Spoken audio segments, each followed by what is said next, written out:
Жаз түсімен тәтемнің үйіне қыдыруға келдім. Тәтем таңертең бір жеңгеймен көрші ауылға кеткен. Түстен кейін келетін болған. Кеш батқанда телефон соғып, сонда қонып, ертеңгісін бірақ келетінін, менің үлкен қыз болып қалғанымды. Ешкімнен қорықпай есікті іліп алып жатуымды ескертті. Үйге кіріп шай тамағымды ішкен соң көңілім елегзи бастады.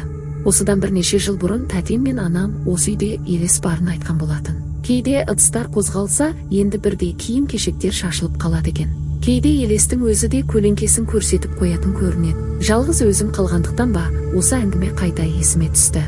Санамнан қорқынышты қуғым келіп, жатым бөлмедегі шамды жақтым да, түнімен ұйықтамай кітап оқуға бекіндім. Себебі көзімді ілсем болды, біреу қылқындыра кететін сияқты. Содан түннің бір уақытына дейін кітап оқып жатырмын. Құлағым түрулі, қорыққанға қос көрінгені ме, сылдаған дыбыстар шығатын сияқты. Бір кезде ауызғы үйде тұрған электр қалқанының автоматы сырт етті де, шам жалп етіп сөніп қалды.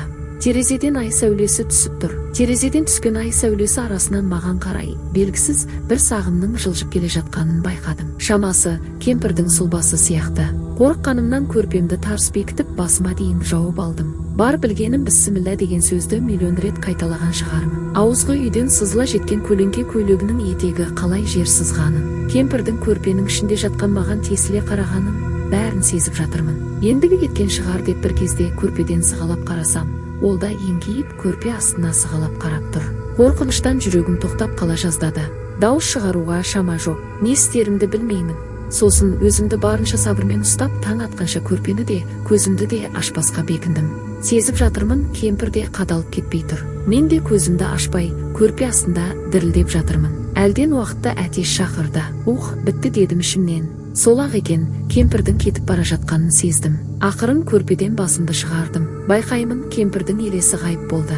Сол сәтте ауызғы үйден сырт еткен дыбыс естілді де, шам қайта жанды. Жүрегім су ете қалды. Суық демімді ішке тартып, терезеден жарық енгенше орнымнан қозғалмадым. Таңертең тәтем келген соң болған жайды айттым. Тәтеммен бірге электр қалқаны автоматын қарадым. Еш жері бүлінбеген екен. Расымен де, егер ол бүлінген болса, жөндемейінше электр шамы қайта жанбаушы да еді ғой. Қорыққаннан елес көрінген шығар дейін десем, онда шамды өшіріп қайта жаққан кім? Соны ойласам, әлі күнге дейін арқам мұздап кетеді.